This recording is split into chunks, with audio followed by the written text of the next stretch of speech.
Hey guys, welcome back to the 208 breakdown on this day in history. Once again, we're right back where we need to be on July 30th.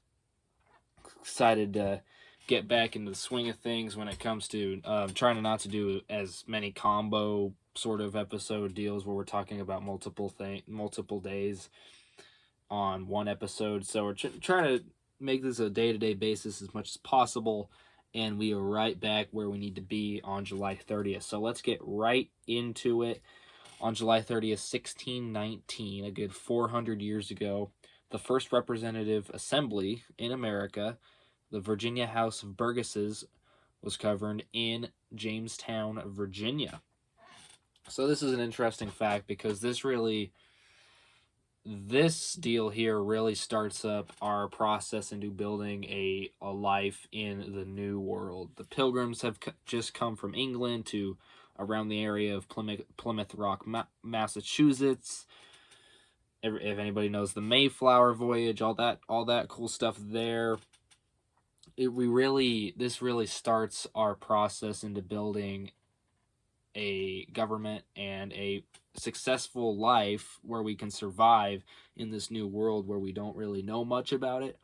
And this goes on for another good 100 years until probably another 150 years until we decide to gain our own independence, because we can actually do this. We can govern ourselves.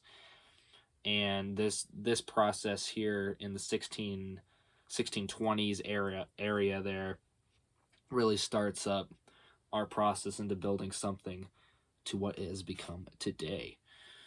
Now, on this day in history, July 30th, 1930, little sports action here. Uruguay hosted and won the very first FIFA World Cup, beating Argentina, final score 4-2.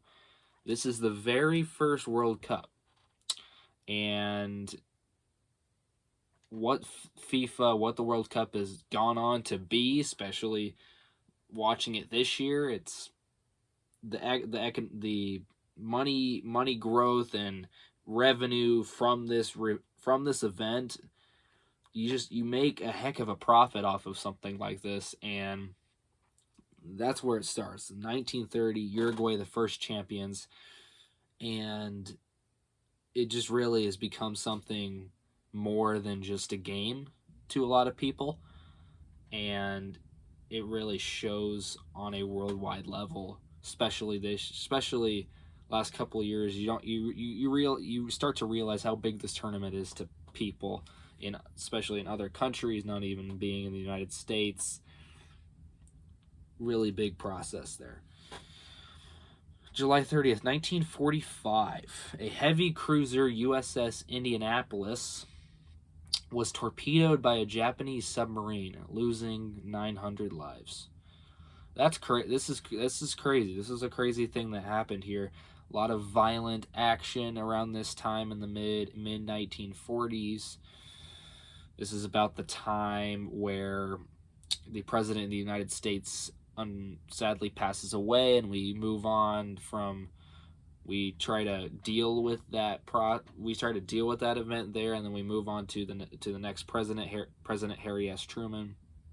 FDR passes away this year, and we move on to our next president right away. It's real bang bang, lot of not so cool stuff happening in the world at that time, and this just proves it here. The violence out of just the general number of violence in the mid 40s, coming from the World War II and all of that. So very struggling time in history there. On July 30th, 1956, President Dwight D. Eisenhower signed a joint resolution declaring the country's motto, "In God We Trust." This is interesting. A lot of Dwight D. Eisenhower this week, I've come to realize. Apparently, he did a lot of great things in July, as I've come to learn. And the motto, "In God We Trust," is obviously our country saying, and I didn't actually know this before. So he signed a joint resolution declaring that, and that's really interesting to me. Just that just that little fact. It really shapes and impacts how we are today, even from something like this small, just signing a resolution where we have a motto, "In God We Trust." And it's not small, it's huge, but just looking at it, it's not as big as, a World War impact, you would think, but it really is more of an impact because it really shapes what our country is like and what we want to be about according to the rest of the world and all that. All right, July 30th, 1975. Former labor union leader Jimmy Hoffa disappears outside a restaurant in Detroit, Michigan. Me personally, I didn't know who Jimmy Hoffa was before this, and I don't have a great understanding on this event right here, but if you do, please comment, and I'd love to learn something about this. But really interesting thing there. It just disappears. It's crazy. It's crazy the stories that happen where people just disappear, and they could be runaways, they could have gotten kidnapped, but just like grown men like this just suddenly, vanish. It's kind of a creepy and weird thing, but very interesting, and very interesting to learn about as well. So that about do it for the events. Now we're going to discuss who was born on July 30th in history, and I'm just going to say right now, a lot of great people born on July 30th. What a great day for celebrity births, apparently. So we're going to start with the Terminator himself. July 30th, 1947, Arnold Schwarzenegger was born. Action movie actor, well known for the Terminator, Terminator 2. He's in other funny movies like Twins, I believe.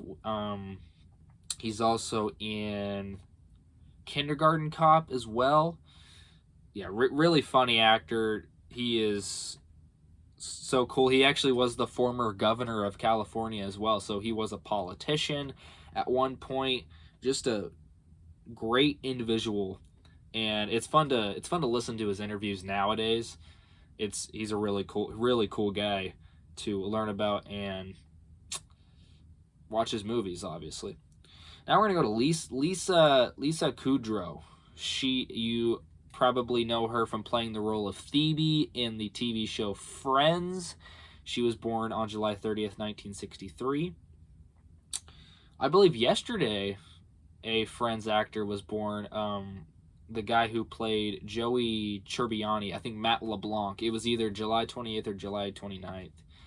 Matt LeBlanc was born. So a lot of close-knit, a lot of close birthdays happening here apparently for the Friends cast. So yeah, Lisa Kudrow, best probably known.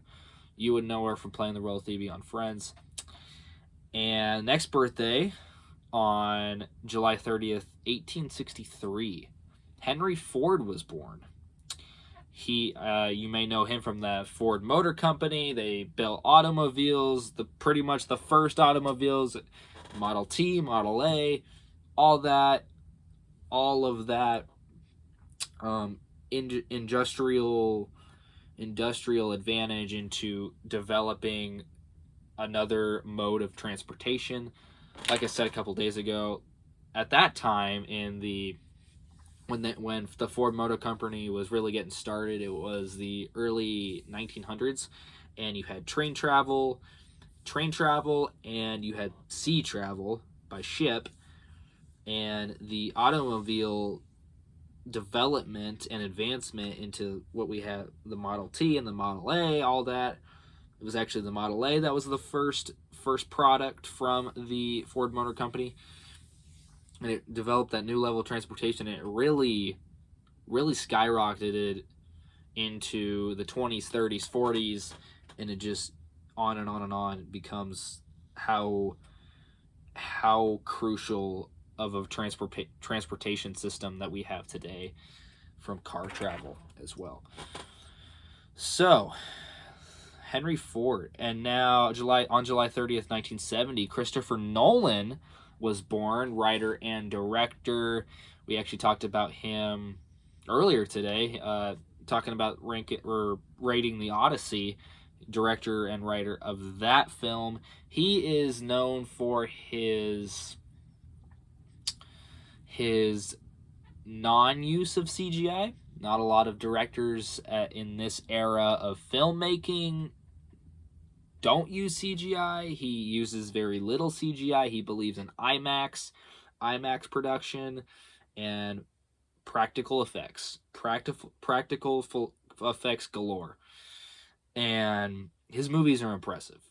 I'll say that. If you watch a Christopher Nolan movie, I recommend you watching The Odyssey or The Dark Knight Rises, Batman. There's a couple others that are just so interestingly impressive to watch.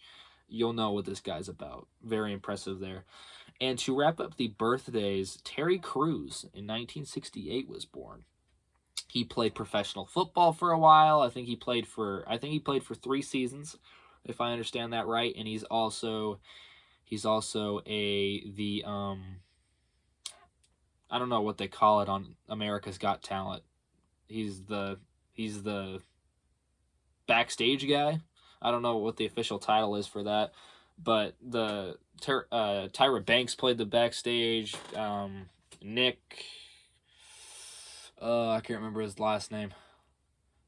Nick something was a backstage guy at one point. Now it's Terry Crews as of 2026 on America's Got Talent, which is definitely one of the most famous talent shows to watch in the world. And he was born on this day in 1968. You may know him from White Chicks as well. He's an actor, really funny in White Chicks. The 1,000 Miles scene just gets me every time. But that'll about wrap it up for today on July 30th on this day in history. Very interesting. A lot of good birthdays today. Very new topics when it comes to events. A lot of Dwight D. Eisenhower. I didn't mean for that to happen, but he did a lot of great stuff, or very impactful stuff in July, apparently, in the mid-50s. So, boom, there you have it. Well, obviously, he was the president, so yeah, but that'll about wrap it up. Thank you so much for watching. Be sure to check out my YouTube shorts. Please like and subscribe. I appreciate you. And the mindset right now is carry on with the trick shots, because I love doing that. Carry on with this stuff and keep doing what we're doing. Probably add another thing as well at some point. I'll probably be interested in doing something new as well, adding on another topic on the 208 breakdown. But please be sure to like and subscribe, and have a good rest of your night, everybody.